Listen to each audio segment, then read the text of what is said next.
number 54 going down the line. Jeff Gowdy, Bengals fan, out here in LA, waking up early. Damn. Dave Green, Browns guy, episode number 54. Jan David Sutar, Ravens. Chris Atkins, Steeler Nation. Alright guys, so go on, start down with you, good sir. What'd you guys do Sunday morning?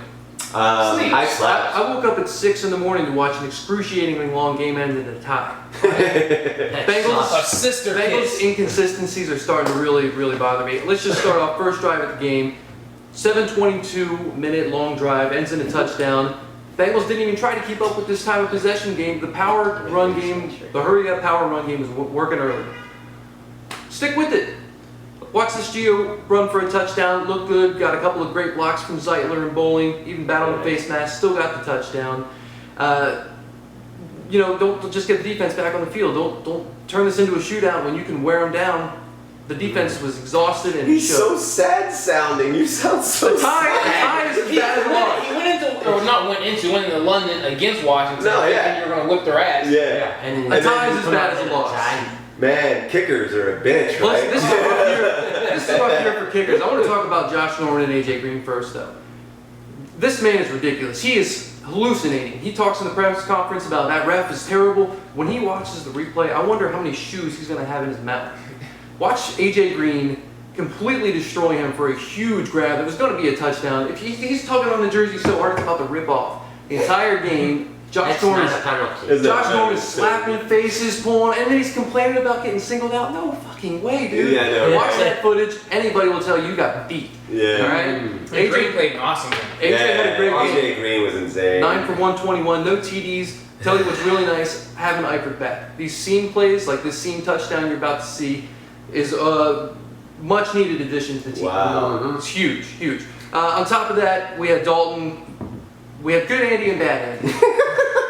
He started You got the red rifle and you've got the Red Ryder BB gun. He runs in for a touchdown, but then he fumbles that awful fumble in OT and he throws a terrible pick early. Inconsistencies really hurting me right now.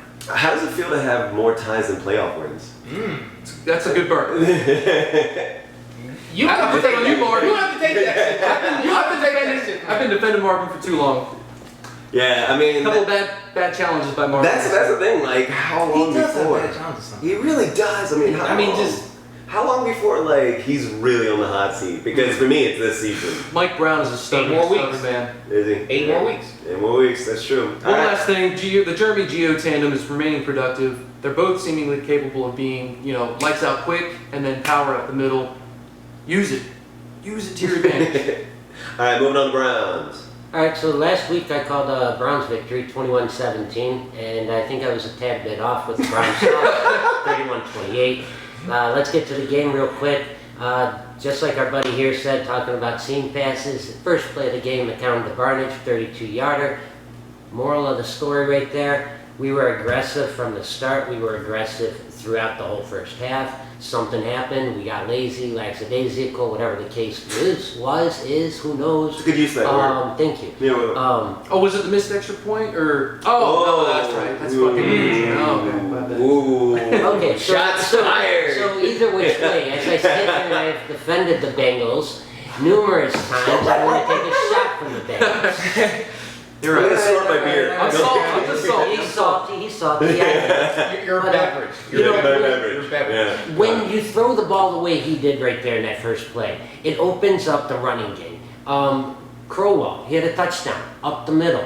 It was right before the half. It put us up 16-7. Just for the record, that was Crowell's 5th touchdown on the year. The gentleman's now at 524 yards for the season, and that breaks down to a 4.9 yards per carry. After the half, we just lost it. The wheels fell off. Just a couple of quick notes. Kessler and Coleman are eligible to play this week. Coleman will get the start this week opposite of Pryor. That should help out our passing game drastically. And we made a big trade this week. You did. We shipped either a 3rd or a 4th, depending on how things roll, for Jamie Collins, outside linebacker from New England. We've all heard about this guy. It was like 11 million. How much was he paid for the? He wasn't paid anything. The Pats offered him 11 million, and he turned it down. That's what it was. They said he's looking for up to 15. Wow. And we had the cap space to He's good. accommodate him, and he's coming out of his rookie contract. I really like the pickup. I think it helps out the linebacker core because now we can put Collins on the one side, Agba on the other side, and we got Davis and Kirksey up the middle there. I think that really, really bodes well for a really nice linebacker core. And yeah, that's pretty much all I got. Browns lost again. Well, we're 0-8 now. Ugh. Man, that whole Brian Billick prediction is just feeling more and more haunting. You remember that, like at the beginning of the season, Brian Billick literally predicted that the Browns go 0-16. Oh yeah, and then he was then he was basically like, "Tell me what game they win. You tell me." Like, I can say we have a chance this week against the Cowboys, and if it doesn't happen this week, week 10's the date you should circle on the calendars, and we will come off the schneid. Be careful. Ooh. Be careful with the Cowboys. yeah, we'll get into that. Be We'll get into careful that. with the Cowboys. All right, so moving on to Ravens news. Don't have a lot of stuff. Ravens have never made a trade on deadline day in franchise history. They've never done that. So it wasn't really a big surprise that nothing really happened whenever the trade deadline passed for us. We did make one transaction as of today, Tuesday. We're shooting. We terminated the contract of the practice squad running back Stephen Houston. So it's not. I mean, it's really little on that.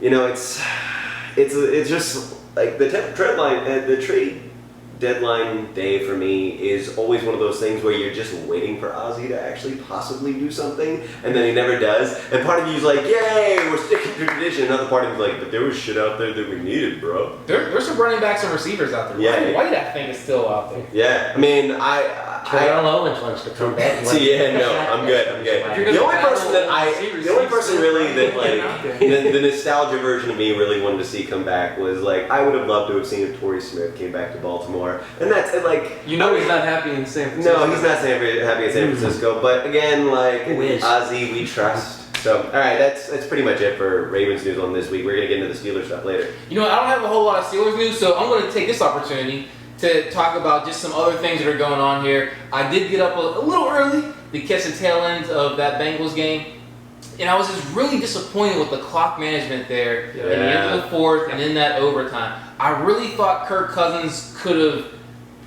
hit the out patterns, get you guys up the field a little bit and not out of bounds and save some clock. Didn't see it. I really wanted to see you guys take down the Redskins. Yeah, the Brownies. You wanted to see them take down the Redskins? I was cheering for the Redskins the entire time. Yeah. AFC North all the way. I want everybody to die.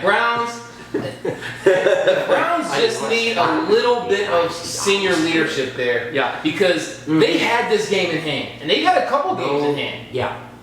And just let it slip away there toward the third quarter. They started to pour it on you a little bit. I think they had a couple rushing scores.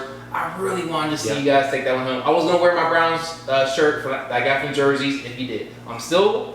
You realize that the entire Steelers subreddit is going to disavow you for fucking ever, right? Offer still standing. Okay. So a couple of Cleveland saying about. Well, we should move on. What are they saying about? Well, just one other thing, really quick. Go for it. We had a winless week a couple weeks ago. Yep. We had just the Bengals beating the Browns last week, and now we just have the Bengals tying someone in AFC North. Yeah. I don't know what's going on. And that's actually a Reddit question that we cool. got. Okay, So let's go then. Let's go. All right, so moving on. Let's go ahead. You're on the bye, so do you have anything to add into going into the bye? Not much going on. I did see that Marvin Lewis said that he was going to evaluate the roster. He's going to evaluate potential changes. Is the way that I see that's the most adorable thing I think I've ever seen. And that's great. Honestly, they need to take a long look at themselves and decide what kind of team they're going to be. The offense is sporadic. Their a classic Bengals move is 2 steps forward, 1,000,000 steps backward. I mean, it's just classic. I get tired of watching it over and over again. We saw a Bengals fan finally admitted that. We saw glimpses of that defense. Thank you. Iloka laid out D-Jacks, made a pick. Welcome to the AFC Iloka had a good game, dude. 1 sack though. Where's the pass rush? I think Geno Atkins had 1 sack. Then. Nothing else, special teams. I did talk some smack about Erickson. He had a pretty good return. He must watch the show, so. Thank you. Just inconsistencies. These guys watch the show. Yeah. Arm tackle. I wrote this down and I forgot to say it. I'm going to put it out there now. All aboard the Arm Tackle Express. Holy shit, that was so frustrating. If I see one more Adam Jones slap tackle, I'm going to just scream. This is absurd, man. Yeah. Drive me crazy. Alright, moving on. What did you throw out a score? Oh, he's sorry. Where you been? Much needed drinking- roster evaluation. Beverages. All right, so the Cowboys come to Cleveland. Let's start off with Marty Schottenheimer. Good luck. Alzheimer's is really, really tough. Yeah. Tough on you as a person, tough on your family. And I just want to say good luck with this. Yeah, good luck.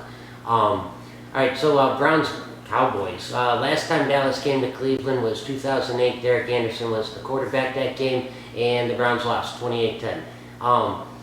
Important thing here, Cowboys, they lost 2 starters in their secondary this past weekend. Barry Church, who's their starting Barry safety, Church, he was on my fantasy. broken forearm, and Maurice Claiborne, that's defensive back, possible sports hernia. I think that helps the Browns out, especially with getting Coleman back this week and with the way Pryor is. I really think this could be a very competitive game for the Browns. I'm going to say again, we're going to be in this game. I really pray that, we've picked up with Collins. Hopefully he brings some sort of information on how to close out That's the the ball question game. now with him being And- there. Like, what is it no longer like the defensive scheme you had, like a 3-4-4-3, like 3-4 the whole way. Why would we? because doesn't he switch over because he comes from a 4-3 though? Yeah, he's still going to play the outside linebacker. Okay, all right. And what he does is blitz, so how big of a difference is that going to be? You never know, Now, that's what I'm saying. now all I know is that you're going to get help on the other side with Agba, and then you have Nassib right in front of the guy. I really think his numbers are going to go up, and he says he wants to be in Cleveland, so I'm happy to have him. One guy. One person. One wants to guy. be in Cleveland. He's like, yeah! People want to play for Cleveland. Look at all the NBA players that want to play for the Cavs. Look at all the baseball players that want to play for the Indians. But what are people Remind me in Cleveland sometimes- saying about Hugh Jackson right now? Yeah. Are they calling for his head? Do they want him out? Are they gonna? Why? I don't get that No, feeling. Like, I nobody mean, likes honestly, him. I The don't. league these He's days the- is very he's the one- jerky. He's the done one that. 0-8 coach that is not on a hot seat. Yeah, no, he's totally not because they know what Lewis they were may going be into. on the hot seat, Yeah. depending on whether or not you guys make the playoffs. And even if you make the playoffs, if you don't get that win, Lewis is going to be on the hot seat. Yeah. You could say Harbaugh could be on the hot seat. Yeah, hardball to me is a little bit. But I think the injuries that they've had in their secondary, That's why. the offensive line hasn't been as well as it's supposed to be. They don't have any really good skill position players outside of an overpressed quarterback. And an old receiver. And really old. Yeah, but Mike Wallace is literally like doing like Mike Wallace is not the Mike Wallace that you guys had on the Steelers anymore. Even Mike Thomas. I just read an article today that says he's not the one-trick pony he used to be, which is exactly the words I use for him. Yeah, no, exactly. And it's like I'm sitting there, it's like I'm telling you at the beginning of the season, like just like go back and watch beginning of the season. They're talking about Mike Wallace. I'm like, let's see what happens. He's like one trick pony, one trick pony. Offensively, Anyway. the Cowboys bring us Ezekiel Elliott back to Ohio. Yeah. The guy's a fucking beast. We know that if you're a Buckeye fan, you know that if But you Dak watch any Prescott's sort of no football. good either. No, Dak Prescott's the legit deal. I called for him for the Browns to draft him this year in our draft special. We went a different way with it. Whatever, it happens. They're very dangerous offensively. I just think that the 2 injuries in the secondary is going to help us a lot more. Attack him deep. Yeah, so that's where, like what I said earlier, we have to be aggressive and throw the ball down the field. Attack. Hey, Hugh, what do you have to do? I am going to say the Browns are going to win this. No, I'm going to say the Browns lose this one, but it's going to be a competitive loss. I'm going to call it 27-21. 27-21. Okay, 27-21. Dallas. Dallas. All right, 27-21 Dallas. All right, so Ravens and Steelers. You ready for Shall this? we? All right. Shall we? So 700. Hat back for this one. Yeah. All right. So 730. That's the number of days it's been since the Steelers beat the Ravens. So It's also roughly the same amount of days since they had a winning season. But go ahead. the Baltimore Ravens playing the Pittsburgh Steelers with a defense, their defense that ranks number 26 in the NFL against the pass. That should mean basically a busy day for Joe Flacco, right? Well, that's not exactly what we want. Because if you look back since 2013, Ravens are 21-10 or .678 when Flacco throws 40 or fewer times. What do you mean by those? Nope, I'm reading mine, Playboy. We did the same amount of damage. So Baltimore is 3-15 whenever he throws the ball more than 40 times, which is horrible. So what we need to do for Ravens is maintain a very balanced offense and not just establish a run, but like legitimately emphasize it. I mean, if we rely heavily on Flacco's arm, we're pretty much dunsies. Like, we just can't seem to be able to do that.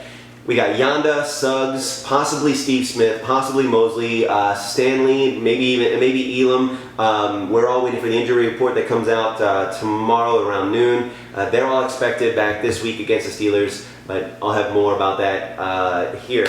So, is Terrence West going to show up? Or? Terrence West may very well show up. That's one of the things. We've also possibly have Kenneth Dixon back. I'm going to touch on this. So here's the thing, right? Rapisberger may or may not play. We don't know. It's absolutely possible to play both Landry Jones and Big Ben on Sunday. And some thoughts about that. The Ravens are 6-1 all time against the Steelers when Big Ben is out. All right. So when he's in, it's 8-9 in the regular season only. And Harbaugh has basically been said that he's practicing as if Ben is going to play. You have to. All right, exactly. This, I don't care what anybody says, this is a must-win game for us. We've lost 4 in a row. We must win. And hopefully the bye not only allows us to get healthy up front, we can win, we can not only give up points, but keep them on the board, and we have the chance to rise up to the number 1 spot in the division, shut down every single Bengals fans that's celebrating over a tie game. We're 3-point favorites to win right now. All right. Obviously, we're shooting this before Wednesday injury report, so there's like a ton of speculation. So what we need to do, one, we've got the second-rated defense in the NFL. With Suggs and Mosley back, we'll have 2 more dominant leaders, especially against pass, who love to stack, just love sacking Steelers QBs in their back in the trenches. Matty Lowe's back as well on safety. I'm not holding my breath for anything amazing there. It'd be good to see him back, even if it is under the new 33. Yanda is back as well. Maybe possibly Ronnie Stanley waiting to hear back. This would give our offensive line a stability that it has been severely lacking. More time in the pocket on Flacco as well. Could have Steve Smith Sr. back. It'd be great to have him on the field. But honestly, I'd rather wait for him to be healthy instead of screwing up again. Mike Wallace, again, has shown that he is not a one-trick pony. We need to stop Bell. We've got one of the best run defenses in the league. We need to make sure that we use it to stop Bell on the run. He's responsible for 38% of the Steelers' yardage. All right, if we shut him down, you're taking away a third of the Steelers' yardage Is that right over there. the course of this whole season? So far, yeah. We got to shut down AD any way we can. Luckily for us, Antonio Brown hasn't experienced like a lot of success against the Ravens, but he has caught about 58.2% of his 97 targets, hauling in 57 passes for basically around 12 yards per catch, and then plus 1 touchdown. If Jimmy Smith is good to go, we could see another great shutdown performance that has frustrated Steelers wide receivers in seasons past. So the big question mark now is, how is Will Davis going to be against, Ben and company, if Ben plays, or Jones and company? That's the big question. And my prediction, 24-17 Ravens. Your turn. Those games never score that high, man. I was going to say, okay, first of all, 10-3. these are all 3-point games. We both know these are all 3-point games. I'm saying 24-17. So I'm just going to throw a couple things out there before I get into it. 8 combined Super Bowls. 4 in our lifetimes. So 45th meeting, Steelers are winning 24-20. Although the Redbirds have taken the last 3, we're going to try to break that streak. So here's the 3 things you need to know, and a couple facts about this game as well. So Jan kind of stole one of my things you need to know about Flacco throwing the ball. He already mentioned when Flacco's slinging it 40 plus times, you're in trouble. You guys are in trouble because, let me just give a background on that. That means, in all likelihood, you're probably coming from behind, or your running game is just not working at all. Exactly. Flacco's better as a game manager. Yes. Yeah. He's not And a game manager he is, sir. Not an elite quarterback. A game manager he is. I'm fine with that because I'm not, like I said, not wacko for Flacco, but I got to respect where respect is due. So here's the other 2 things you need to know. One, I totally expect the Ravens to penalize themselves right out of this game. Only the Raiders are keeping them from being the kings of the yellow flag right now. My counterpoint to that is that we now, if Ronnie Stanley comes in, we don't have to worry about Alex Lewis being at the wrong position. Whatever makes you sleep. It does. It totally does. So the third thing you really need to know about this is that Steelers have a slew of guys coming back from injury here. The big question is going to be, will Ben play or will he not? Yeah. The thing is, Ben's a gamer, and Ben loves playing the Ravens. I remember the broken nose game when Logan Nada got him right in the snout. I remember He that sat too. down for a minute and came y'all right lost. back in that game. Yeah. Came right back in that Still game. lost. He's got a rep. A lot of guys out there say that he likes to embellish on his injuries. He really does. I mean, look at that knee at the end of the season last year. Let me see. Take some of those hits. Hey, any one of you three, take some of those hits. We'll see about that. You're right. So some of the guys that we may or may not have Dr. come Devontae's back. perfect about that. Again, it's only Tuesday, so a lot of speculation. A lot can happen between now and Sunday. Marcus Wheaton might get out there, although he's been downgraded from our number 2 to a number 3 receiver. Kind of interesting.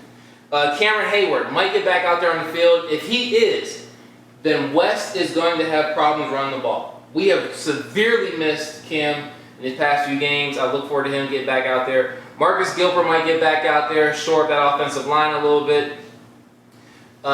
D'Angelo Williams, he missed last game against the Patriots. I really wanted to see that 2-back set. Might get a chance this week. And Shazier, I believe, was also out in that last game. Again, if he's in there, it's going to be a tough day. It's going to be, and no matter what, like, I think everyone can agree that it is going to be a battle. Like, it's going to be smash mouth, good old fashioned AFC North football. Yeah, I see it. So what was your prediction again? 26-17, good guys. 26-17. Browns guys calling that kind of set. All right. Yeah, I'm All gonna right, say guys. guys. 3. So we now are doing our speed round for mailbag. We got mailbag questions that we got from Reddit, from online, etc. So we're gonna do those speed round right now. We No, have sorry. Two more things really quick. I've had 2 facts. The Steelers are 8-3 in the past 2 years after the bye week. And let's face it, this is a must-win game here. Yep. The Bengals and the Ravens are 9th and 10th in the AFC, or excuse me, American don't hurt yourself. AF. You know what I'm talking about? AFC. The Steelers It's are just the name 6th. of the show. No The big Steelers deal. are 6th. So even if the Steelers win a division, we're barely going to make it in. I don't see 2 teams from the AFC North getting in at this point. So this is a must-win for us. I agree with He's that. trying to answer He's- mailbag questions Alright. from last week right there, people. Nah.